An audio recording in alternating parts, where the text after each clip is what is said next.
alive. Hello, hello, hello, hello. Hello, guys. How you guys doing? I don't know about you. I'm tired of this election. It seems like in the US, probably we're the only advanced country that runs. It seems like we have election 24/7. It's like we have election 12 months out of the year.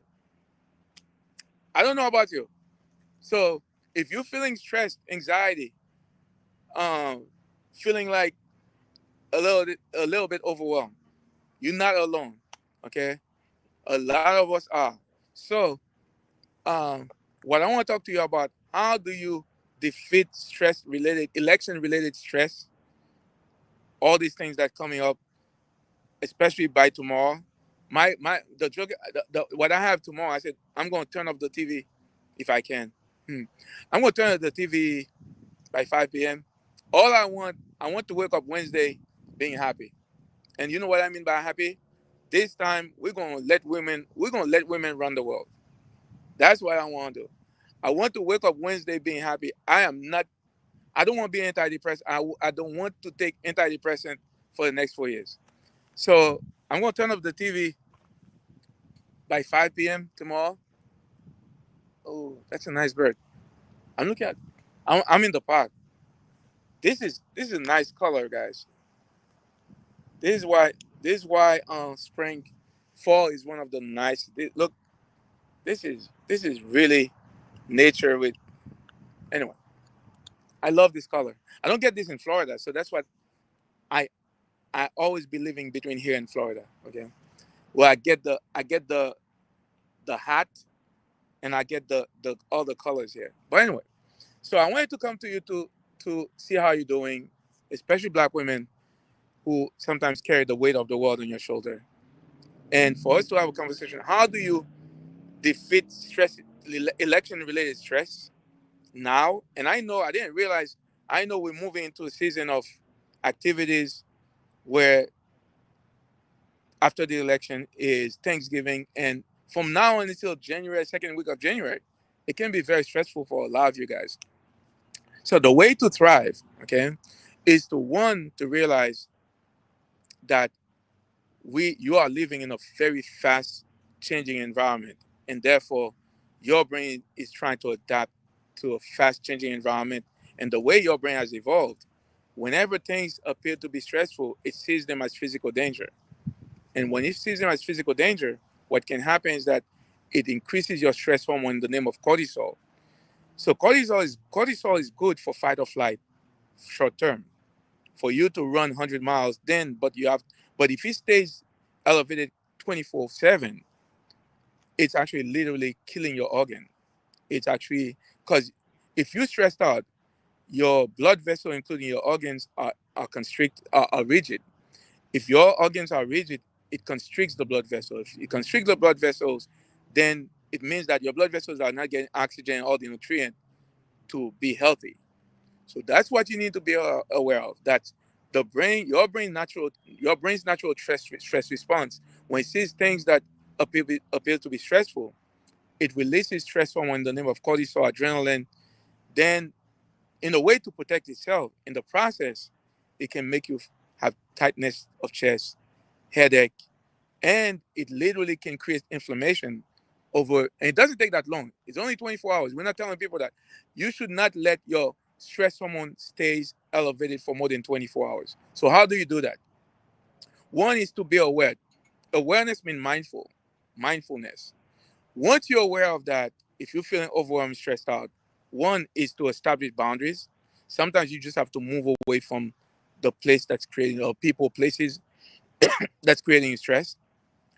Second is to practice mindful self-care.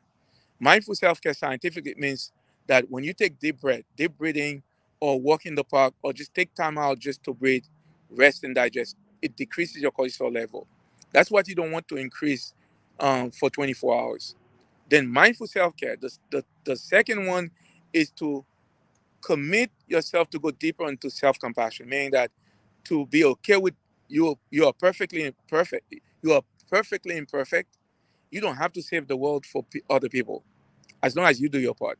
Your part, my part, is to vote and encourage other people next to you to vote, and you do your part. You don't have to be. worrying about saving the world. For the way to save the world for others is to start with yourself. So mindful self-care is one.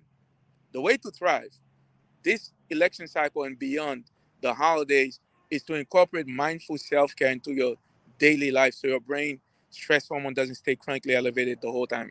That's science. That's pure science, brain science, okay? Then to commit to go deeper into self-compassion for yourself, to put yourself first, and also to have compassion. So compassion for others, because the moment you have self-compassion, you automatically have compassion for others. It's not the other way around. And I'm telling people that the other way around doesn't work, because when they taught you to give to everyone else, then you become depleted. Guess what? 99.99% of the time, the people you give to, including your children, they will not have anything to give you back. So compassion for others is not sustainable. It's self-compassion that's sustainable, because the moment you have compassion for yourself, it comes from a sense of imperfection. It's not having fun. See, that's what's different between self-love, self-esteem, self-care. I know those are big. I was talking to someone who said that don't make the differences. Don't make the difference. But they are very different. They're all important. But the only one that helps you to undo and unlearn perfectionism, superwoman, that doesn't serve you, is self-compassion, which is not easy. For everyone around you, making sure that you don't change behaviors and habits. Okay, the goal to is to be aware that you deserve to live a good life. You shouldn't have to die of health issues because you choose to care about people. You shouldn't have to suffer because you choose to have relationships for families and other people. um, so then that allows you to empower yourself to practice self-compassion. And so I said, be aware of your brain natural stress response, mindful self-care to practice it, the form of deep breathing, visualization, yoga, spa, then self-compassion for yourself and compassion for others. And the fourth one is boundaries.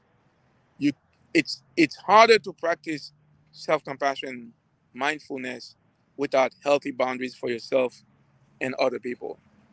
There are things that you shouldn't have to talk about. If a place is not going to give you joy, people, places, and things, it's okay not to be there. Okay, so it's really when you empower yourself with self-compassion, then it's okay not to please everyone, because you can never please everyone. They cannot give you health. They cannot give you your peace of mind. You're the only one who can give yourself that. So I'll let you go. I hope you have the result that you want. We all wish for this election.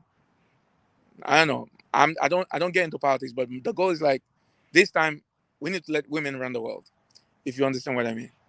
Cause and tell your brother, your nephew, everyone, all the men, tell them that when women are making decisions, we are all happier. Not all of them, but anyway, this time we just let her be. Okay, we just let her be. Just let her be what she needs to be. We all will be happier.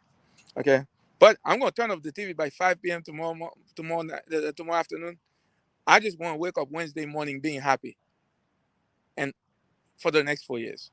I hope you are too. Okay. But if you do your part, you practice mindfulness, mindful self care, no matter what the result is, you will be thriving.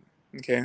And also, the last thing I want to tell you is that you cannot do this by yourself. Make sure that you align yourself with 2 or 3 people on some core values that then you can thrive with your children and people around. Sometimes we have people around us, we're not aligned with them, and then we cannot thrive. By the way, I am inviting you to follow me and to link to join the link. I'm doing a film, an AI film about democracy, mental wellness, and mental health, and it's the title is Shattered Democracy, a Reckoning. It's Shattered Foundations, a Democracy Reckoning. Okay, so I'm invited. I want you to join. It's on Indiegogo. There's a link on Facebook. If you look at my profile, I want you to join me. If you give $10, you get a digital copy. So I want you to join the movement, invite others, and Wednesday morning we're all gonna wake up being happy. Okay. So send me your comments, suggestions. Let me know how you're doing. I'll see you then. I have to go see some patients. Ouch.